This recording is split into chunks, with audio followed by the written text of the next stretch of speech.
હાલ મોરબી સિરામિક ઇન્ડસ્ટ્રીમાં ફ્યુલ તરીકે તો પ્રોપેન ગેસ અને નેચરલ ગેસ વપરાય છે. હવે જે પ્રોપેન ગેસની આપણે વાત કરીએ તો જે હોર્મુઝ સ્ટ્રીટ ઉપર અત્યારે ઈરાને સપ્લાય ત્યાંથી બંધ કરી રોકી છે એ હિસાબથી પ્રોપેન અત્યારે આવકમાં નથી કોઈ શિપ, અને જે આવી છે એ કોમર્શિયલ માટે ભારત સરકારે ફાળવી છે. એટલે ઇન્ડસ્ટ્રી માટે પ્રોપેન ગેસ વધીને 24 કલાક ચાલે એટલો છે એવું અમને જાણવા મળ્યું છે. તેમજ નેચરલ ગેસની આપણે વાત કરીએ તો ગુજરાત ગેસ દ્વારા પણ જે સપ્લાય થઈ રહ્યો છે, આજ મોરબીમાં 17 લાખથી 20 lakh cubic metre per day supply થતો હતો. પણ હાલ અત્યારે હોર્મુઝ સ્ટ્રીટને હિસાબથી અને નેચરલ ગેસનું ઉત્પાદન પણ ઠપ થયું છે અત્યારે ગલ્ફમાં. એટલે તે પણ હવે સપ્લાય કદાચ વધીને 3-4 દિવસ પછી એમાં 50%નો કાપ આવશે એવું લાગે છે અમને. જો 50%નો કાપ આવે તો 50%ના કાપમાં ઇન્ડસ્ટ્રી પ્રોડક્શન કરવું એના માટે મુશ્કેલ છે. એટલે કદાચ આવતા 5-6 દિવસમાં આખી ઇન્ડસ્ટ્રી બંધ થાય એવી પરિસ્થિતિ નિર્માણ થઈ શકે. હવે આ યુદ્ધની પરિસ્થિતિ એવી નિર્માણ થઈ છે જે ઈરાન, ઇઝરાયલ, અમેરિકાની, કે આ યુદ્ધ કેટલો ટાઈમ લાંબુ ચાલે એના ઉપર બધું ડિપેન્ડ છે. જો યુદ્ધ વધારે ચાલ્યું લાંબુ, ટ્રમ્પે જેમ કીધું કે 4-5 અઠવાડિયા ચાલશે, તો આની ઇમ્પેક્ટ સિરામિક ઇન્ડસ્ટ્રી ઉપર, મજૂરો ઉપર ખૂબ જ ગંભીર અસર ઊભી થશે અને 2 મહિના કદાચ સિરામિક ઇન્ડસ્ટ્રી આમાંથી ચાલુ પણ ના થઈ શકે. ઈરાન ઇઝરાયલનું જે યુદ્ધ અત્યારમાં હાલમાં ચાલી રહ્યું છે એની બહુ મોટી અસર સિરામિક ઉદ્યોગ ઉપર પડશે એવું અમને દેખાઈ રહ્યું છે. કારણ કે સિરામિક ઉદ્યોગ માટે ફ્યુલ ઇમ્પોર્ટન્ટ છે. કારણ કે ફ્યુલ જો ટાઈમ ટુ ટાઈમ ન મળે, કેમ કે અમારી સાતત્યપૂર્ણ પ્રોસેસ છે, તો કન્ટિન્યુ અમને ગેસ સપ્લાય મળવી જોઈએ. તો હાલમાં ગેસ સપ્લાય વિક્ષેપ થયો છે. એની અંદર પ્રોપેન સપ્લાય કરતી કંપનીઓ છે, આઈઓસીએલ, બીપીસીએલ, રિલાયન્સ, એજીસીએલ. તો આ દરેક કંપની છે એની પાસે અત્યારે 2 થી 3 દિવસ પૂરતો જથ્થો અવેલેબલ છે. તો 2-3 દિવસ પછી પ્રોપેન જે કંપનીઓ યુઝ કરે છે એ યુનિટો અવશ્ય ચોક્કસ બંધ કરવા પડશે.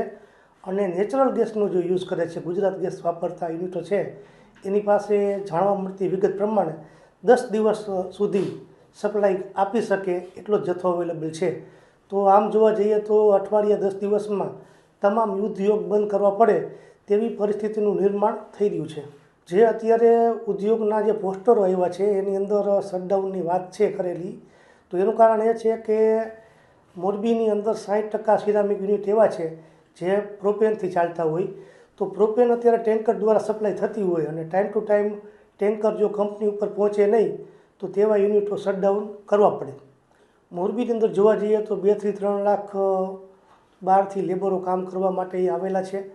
તો જો યુનિટો બંધ થાય, ઉદ્યોગ બંધ કરવા પડે, gas supply time to time ન મળે, ગેસ સપ્લાય ન હોય તો અમારે ચોક્કસ યુનિટ બંધ કરવા પડે.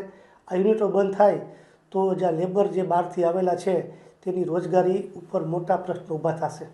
મોરબીની અંદર અત્યારે 600ની આસપાસ યુનિટો ચાલુ રનિંગ કન્ડિશનમાં છે અને એની અંદર એવરેજ એક કંપનીની અંદર 150-200 મજૂર કામ કરતા હોય છે. Manibhai Bavarva, Esta group of companies.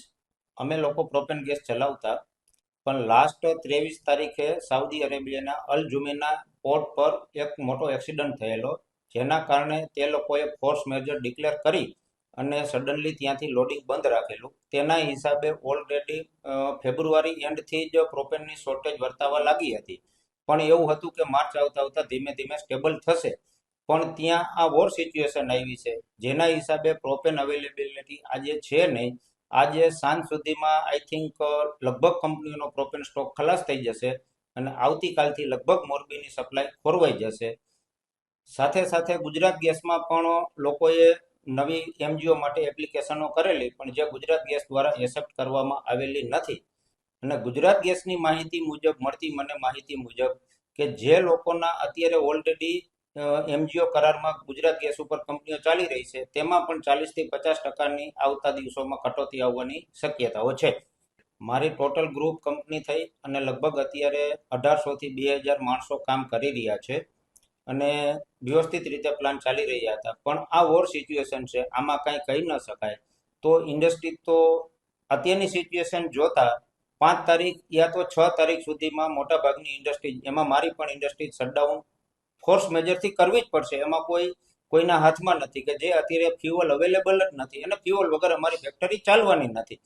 તો પાછળ લેબરોનો અને કર્મચારીઓનો ઇસ્યુ મોટો આવશે. અમારા પ્રયત્નો રહેશે કે શક્ય હોય ત્યાં સુધી અમે લેબરોને સાચવી રાખશું, એને સપોર્ટ કરશું. પણ જો યુદ્ધની પરિસ્થિતિ બહુ લાંબો સમય ખેંચાય તો ઇન્ડસ્ટ્રી એટલો લાંબો સમય સુધી લેબરોને સાચવી શકે નહીં.